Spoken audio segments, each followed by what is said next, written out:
Vamos.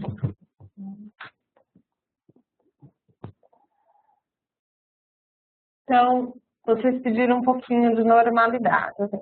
É complicado a gente colocar o teste todo, mas os textos têm sobre a normalidade e eu dei uma resumida num quadro aqui para vocês terem aí, tá? Porque padrão de normalidade a gente tem que saber.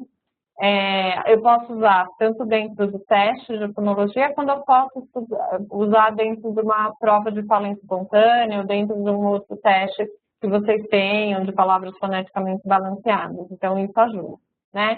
Então, a IB, ela traz uma tabela e os textos também falam desse padrão de normalidade. Então, a gente tem ali, né? Com idade de 3 anos e meio, existe uma série de fonemas que já vão estar presentes e que, né, necessariamente necessitam ser produzidos pela criança. Ela já tem capacidade para produzir com sucesso, né, com 75% de acerto, esses sons. Né? Então, p, b, t, d, k, g, p, b, t, z, x, j, l, r, m, n, n. Então, esses sons, com 3 anos e meio, é esperado que a criança tenha, né?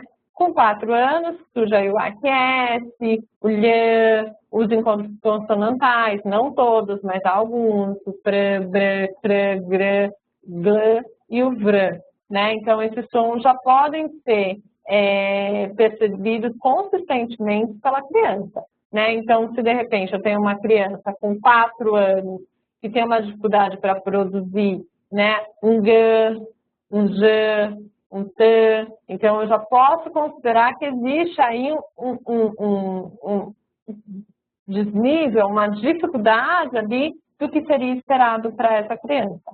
Né? Então, quem não tem aí uma prática de protocolo também pode usar esses recursos, as tabelas de normalidade, mas lembrando que acaba não sendo uma avaliação completa, não acaba dando tantas respostas aí dentro da avaliação. Tá? Com 4 anos e meio vão surgir outros encontros consonantais, com grã, frã, glã, glã.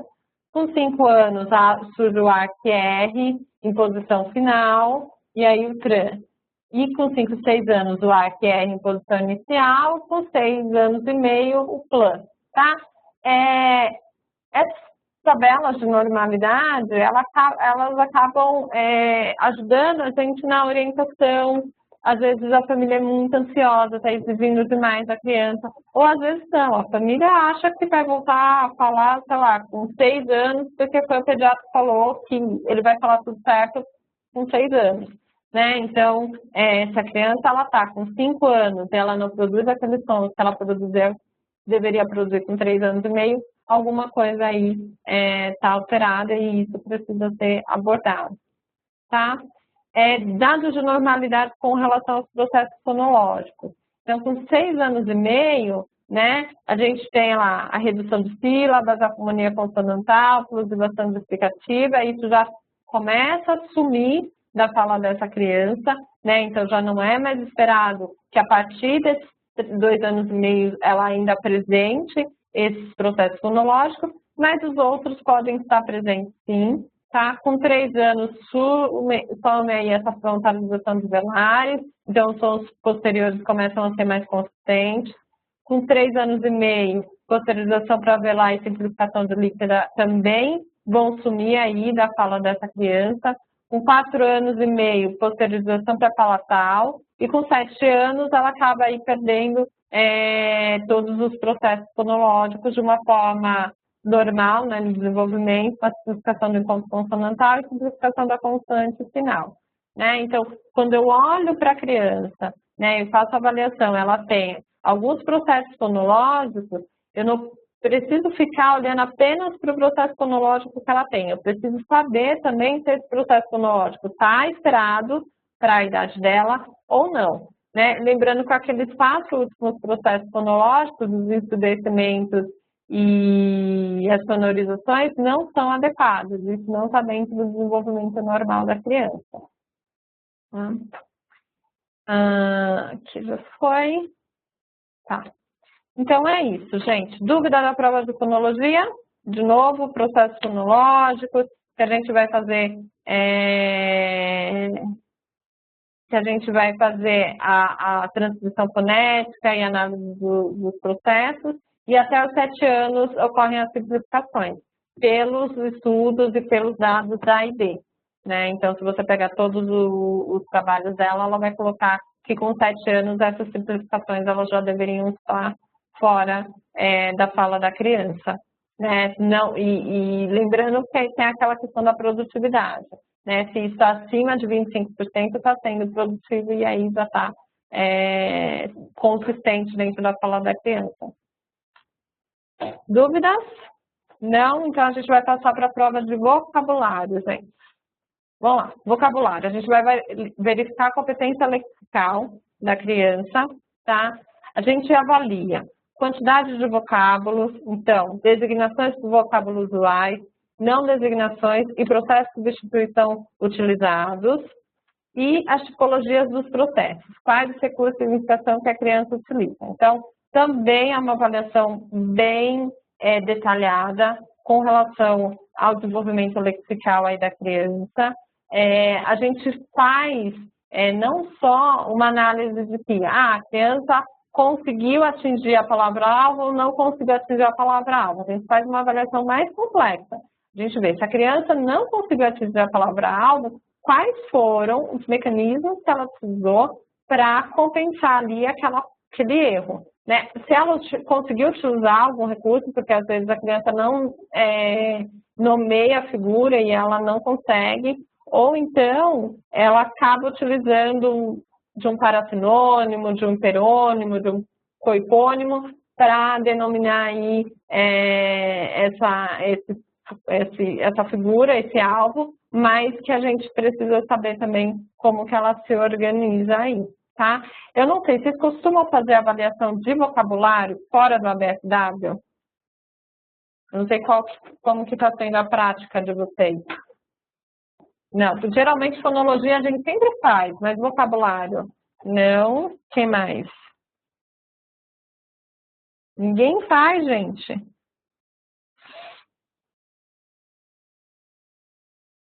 Ninguém faz. Então, e é fundamental a análise do vocabulário, né? Principalmente para aquelas crianças que a gente vê que tem uma dificuldade muito grande na comunicação com relação a recursos, né? A quantidade de estruturas linguísticas que essa criança utiliza. Né? Então, geralmente a criança utiliza estruturas, né? Frases muito simples, ela tem poucos recursos aí comunicativos, né? A Liviane faz o ABSW, né? A gente tem poucas provas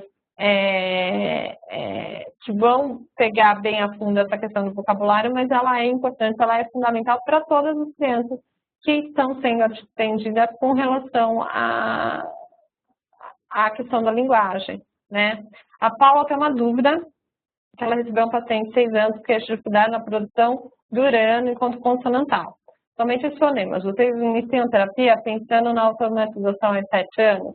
Então, eu particularmente, né, faria uma avaliação um pouco melhor, porque a queixa pode ser aquilo que a família ressalta e pode não ser o todo. Então, se essa criança ela aparece na clínica com uma queixa, eu olharia melhor para essa criança, né? Se de fato é só esse encontro consonantal, é só essa situação sem nenhuma outra queixa, você pode fazer sim uma orientação, né, até por uma investigação melhor dessa família com relação a esse fonema. Porque se ela está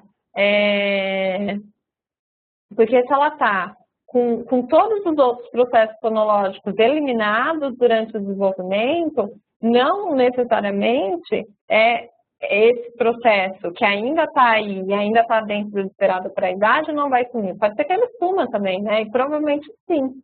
Né? Então, a gente tem que ter um pouco de cuidado.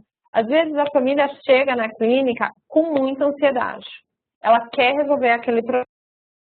Então, a forma também como a gente vai abordar depende dessas situações.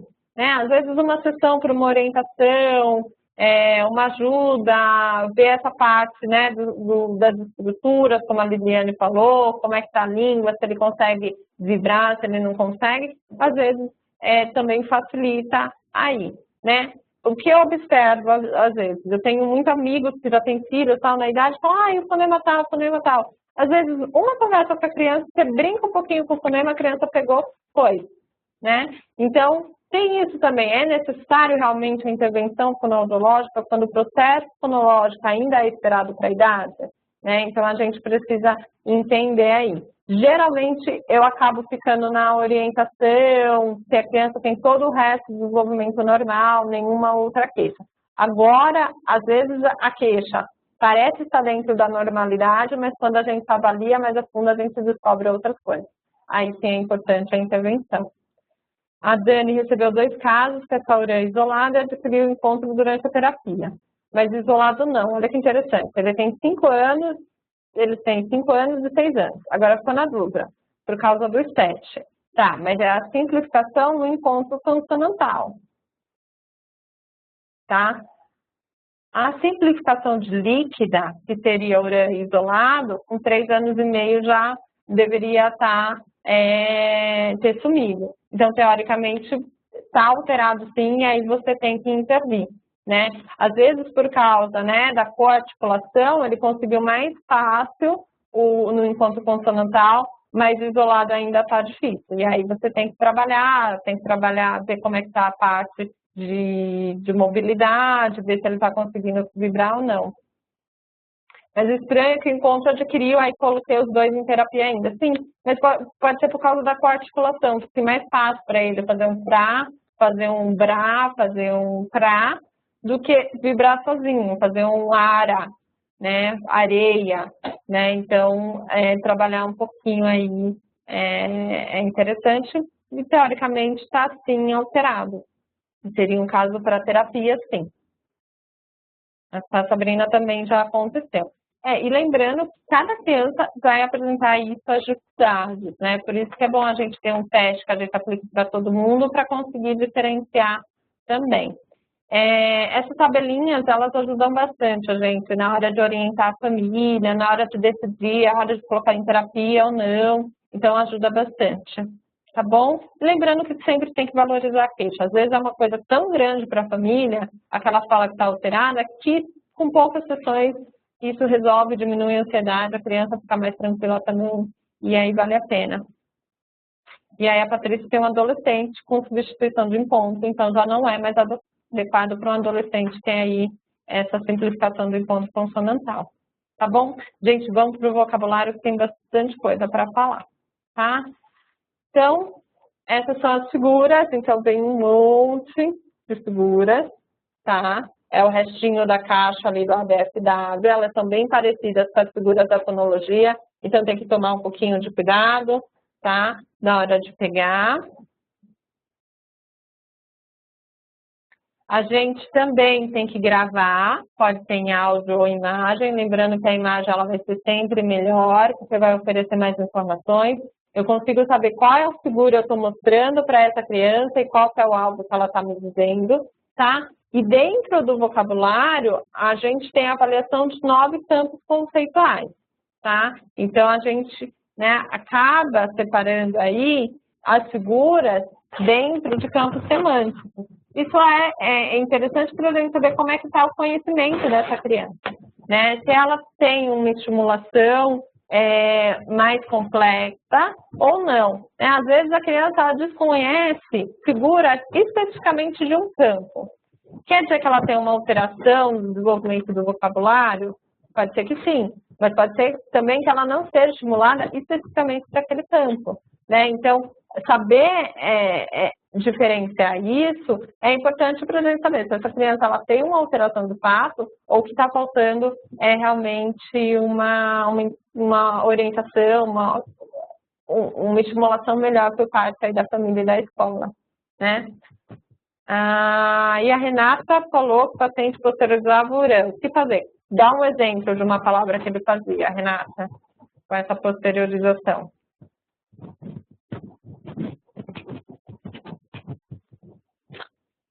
Ela vai escrever um exemplo aí pra gente, depois a gente fala. Então, vamos lá. O primeiro campo é o vestuário, tá? Eu vou mostrar para a criança a figura. Então, o primeiro é bota, mas eu vou mostrar para a criança e vou falar, o que é isso? Né? Então, aqui, o outro, casaco, o que é isso?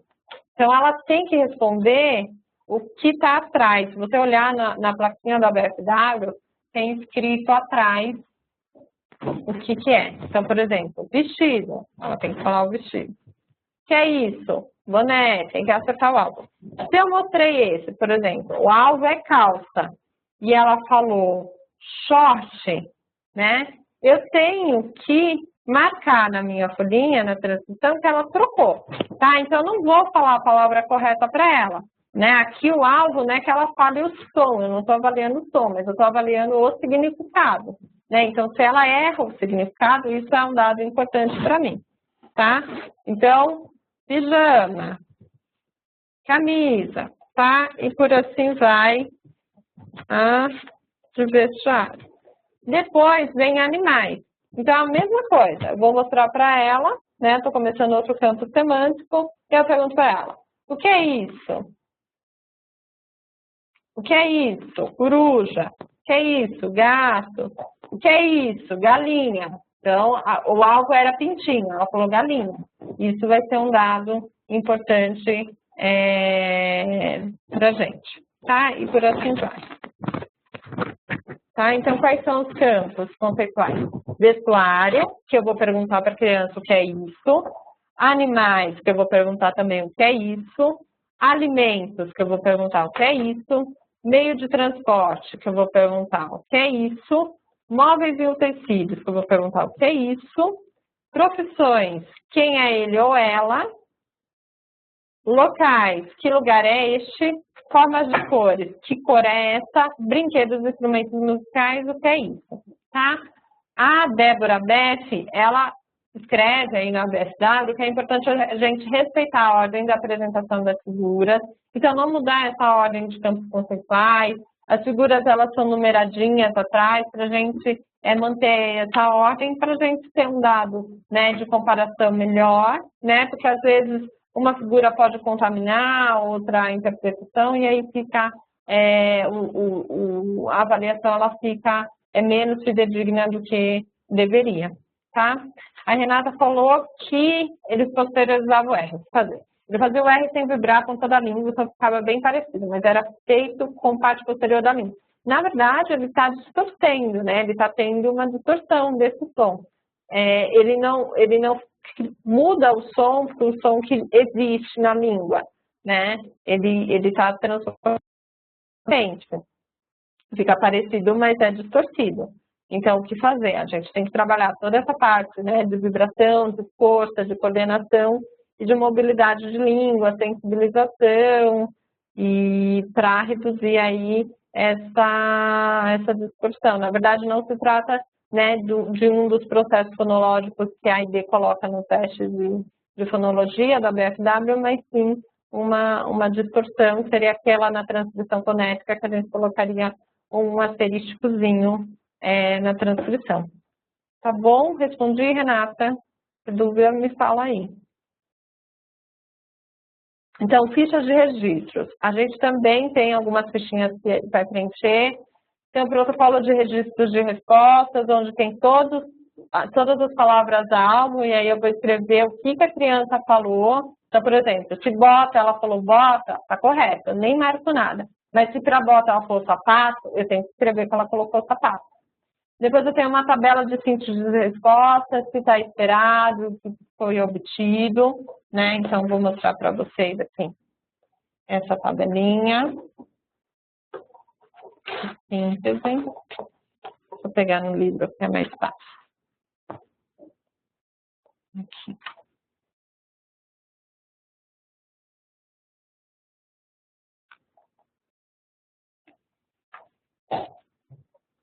Então, só para mostrar aqui para vocês. Ó, tem uma tabela com todos os campos, vem uma folhinha assim, tudo descritinho, todos os campos direitinho. Depois eu vou anotar se é esperado, se é obtido. Depois, as tipologias de processos, quais são as tipologias que ele está usando, e aí eu faço um gráfico para dizer como é que está cada campo conceitual. Então, no gráfico, dependendo da idade, eu vou colocar quantos vocábulos a criança deveria ter acertado para determinada idade. Então, por exemplo,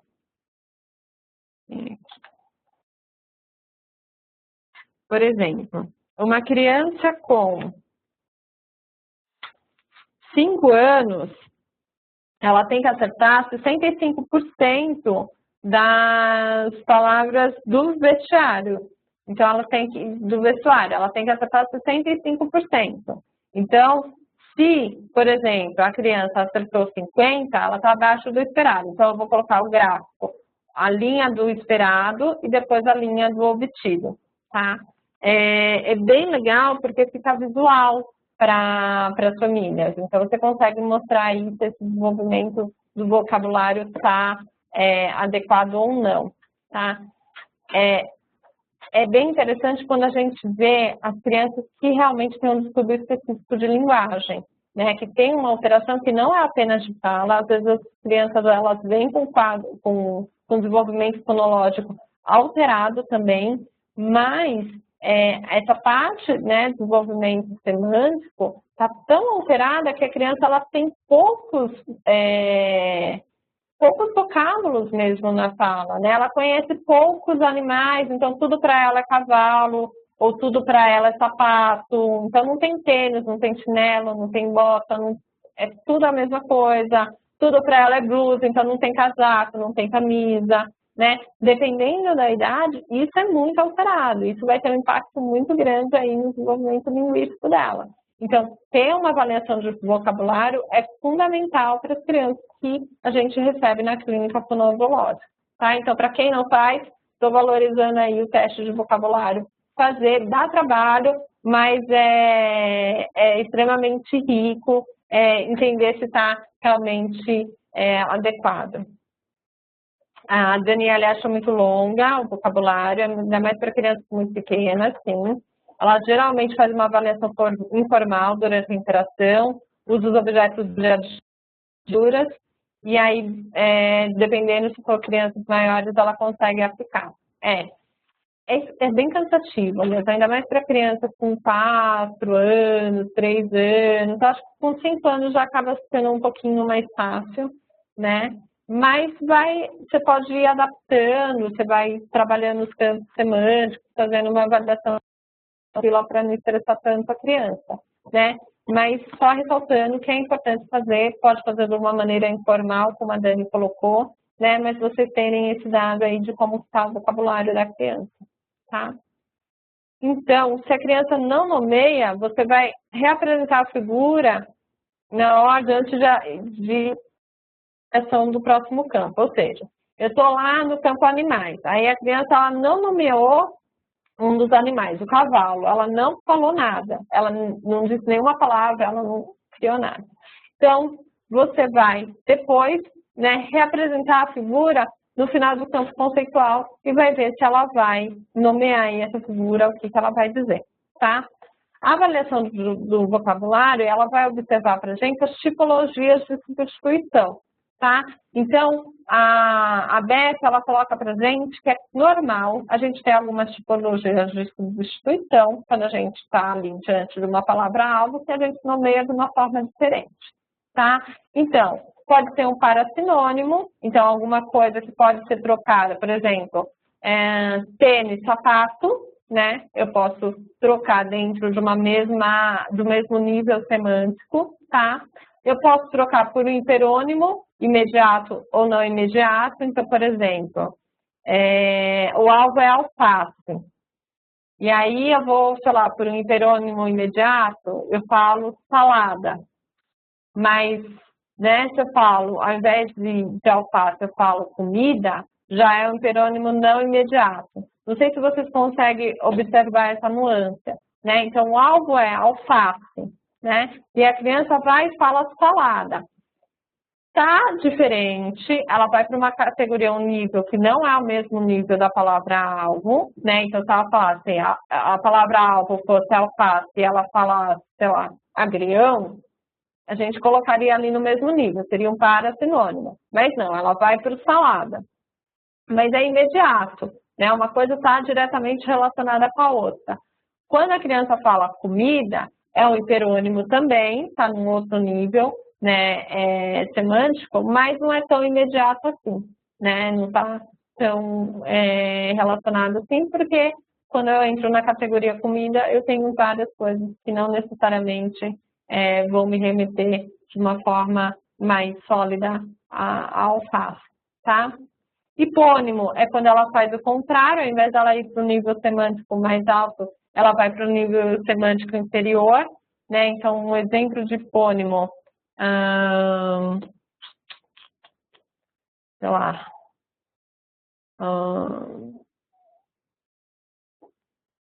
por exemplo, a palavra é pássaro, e aí ela vai e fala, sei lá, sabiá, né? Então, ela acaba meio que, tipo, ela poderia usar um termo mais geral para aquele alvo, né, para aquela palavra, mas ela vai para um mais específico ainda. Ela desce esse nível, né? Então, ela faz uma substituição, não ao alvo esperado, para aquela idade esperada é que ela falasse pássaro, né? Mas ela acaba indo para uma outra categoria, ela acaba se tornando um pouco mais específica, tá?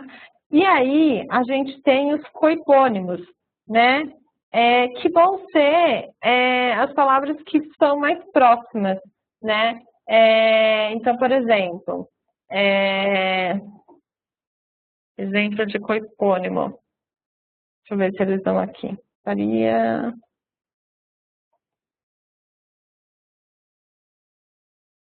Por exemplo, do pássaro. Do pássaro. Então, vamos supor que o alvo fosse canário. E aí ela fala rouxinol. Eu estou dentro de uma mesma categoria, né? Eu estou mesmo dentro do mesmo nível, né? E aí eu substituo por um nome que é próximo, né? Mas que não é substituível, porque são duas coisas diferentes, né? E aí pode ser um coipônimo próximo, né? Por exemplo, do pássaro, o canário e o rouxinol, que eu falei para vocês, ou coipônimo mais distante. Então, por exemplo, deixa eu pensar.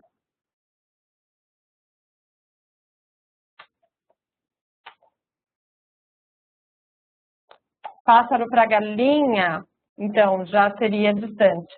Já seria distante. Pássaro para galinha, sim. É uma substituição. Porque aí não é nem um hipônimo, nem um hiperônimo, nem um parasinônimo. A gente não considera como sinônimo, né? Então, seria assim, com hipônimo distante. Tá bom? Então, é um pouquinho mais complexo que isso. Então, eu estou no nível, assim, ainda é mais tranquilo quando a gente fala dessas tipologias. A Débora Beth, ela faz uma outra forma de análise, a gente ainda vai um pouquinho mais para fundo, tá? Mas, assim, o que de fato o teste ele pega? As designações do vocábulo usual, quer dizer que a criança acertou, né? Para bota eu falei bota, para relógio eu falei relógio, para galinha eu falei galinha. A não designação, então, se eu apresentei a figura, a criança não falou. Eu terminei o campo conceitual, apresentei de novo, a criança não falou, eu não vou dizer nada para a criança. Então, a não designação, ela não apresentou nenhuma resposta para aquele estímulo, tá? E tem os processos de substituição. Não vou colocar todos os processos de substituição, porque são 17, vou explicar todos, mas a BFW elas explicam direitinho, a gente vai trabalhar aqui na prática com vocês, né? Mas é bem interessante quando a gente observa aí o que a criança está fazendo, como que ela está trabalhando com essa substituição. A gente faz um cálculo do percentual de cada possibilidade, do que ela deveria acertar e quanto que ela acertou, então sempre tem o esperado e o obtido. A ideia, ela traz tabelas de percentual de resposta por faixas etárias para 2 a 6 anos. Então, tem a tabela de 2 anos, a tabela de 3 anos, a tabela de 4 anos, de 5 anos e de 6 anos, tá? Sabendo que aí, a partir desse período, espera-se que a criança já tenha a maioria de designações por vocábulos usuais, sem os processos de substituição aí tão evidentes e tão alterados, né? Então, que nem a Liliane falou, tem crianças que qualquer ave é galinha. E na avaliação de linguagem infantil a gente tem que perceber isso, né? Se eu fico só na parte fonológica, eu acabo perdendo essa complexidade da linguagem que faz com que o discurso da criança seja mais rico, né? E até que a compreensão da criança seja mais adequada. Né? Se tudo é galinha, tem alguma coisa errada. Se tudo é vaca, se tudo é comida, se tudo é mingau, né? Isso a gente tem que observar e tem que avaliar também. Por isso que o teste ele se torna aí tão rico na avaliação da linguagem. Ele é trabalhoso também, então são bastante folhas para preencher, é bem difícil, às vezes, quais são os processos que estão utilizando, o que ela está fazendo, às vezes você tem que olhar para um todo para você definir quais são os processos que a criança está fazendo, mas acaba ajudando bastante aí na prática clínica. Tá? Vocabulário, vocês têm dúvida? Mais alguma coisa? Não? Tudo bem? Não?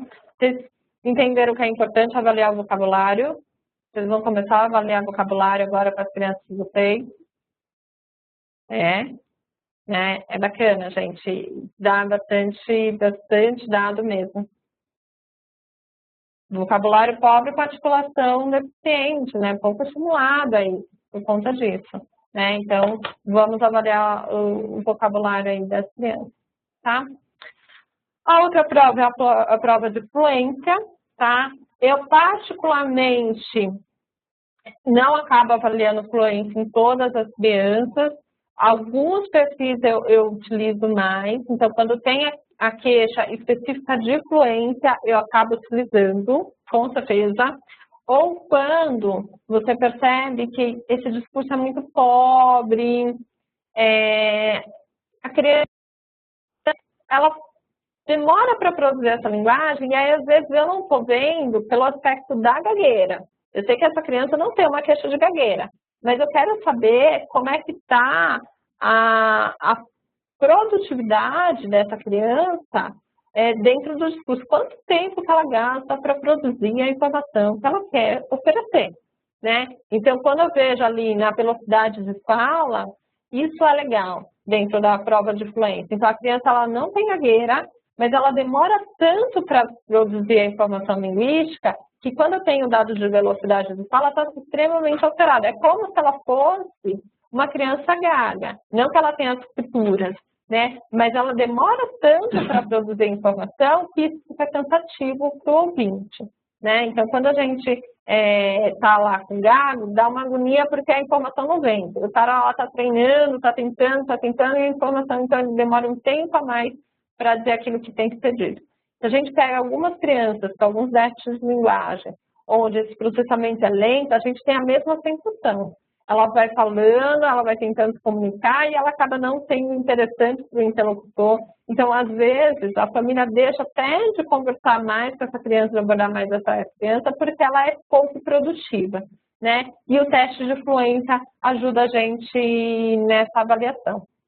Então, ao obter o perfil da fluência na fala, a gente vai avaliar tipologias das futuras, se as tipologias são comuns, se são disfluências comuns, que qualquer pessoa pode ter, todo mundo tem algum grau de disfluência na fala, ou se são disfluências gagas, ou seja, aquelas rupturas que estão aparecendo, elas não são comuns, né? Elas são específicas da gagueira, tá? Velocidade de fala, como é que está o processamento aí das palavras, das sílabas, dentro de um determinado período de tempo, e as frequências das rupturas, porcentagem de continuidade de fala e porcentagem de disfluências gagas.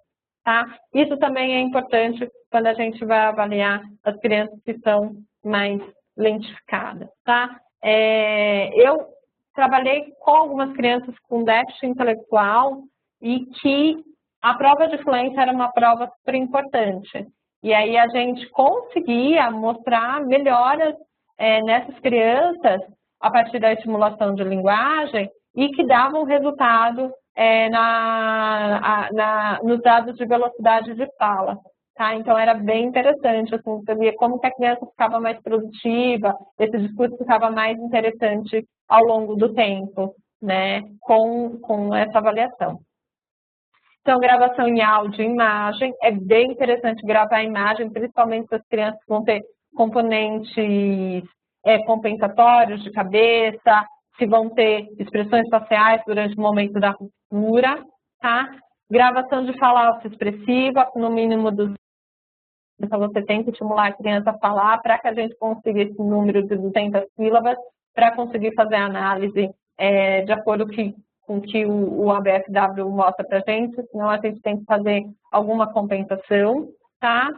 Se a criança é muito pequenininha, então de 2 a 4 anos, né, 3 anos e 11 meses, a gente faz essa interação com os pais, então orienta os pais, que vai haver uma gravação, que é importante que a criança interaja, que é importante que a criança fale, porque você quer ver como é que está a fluência da fala, então a gente orienta, ou um adulto que esteja mais próximo da criança, ou se o terapeuta já tem um vínculo maior, pode ser feito também com o terapeuta. E aí a Cláudia, ela coloca para a gente uma gravação de 10 a 20 minutos para que a gente consiga atingir aí essas 200 sílabas. Se a criança é maior, a partir dos 4 anos, a gente faz, né, um estímulo visual, então tem uma figura padronizada, essa figura do ABFW, né? E a gente dá a figura para a criança e vai falar para ela, olha, você vai falar o que você quiser sobre essa figura, né? Esse vai ser o start para a criança começar a falar, tá? E aí, essas 200 sílabas, elas podem vir aí no período de 3 a 6 minutos para a criança falar e para análise direitinho, tá?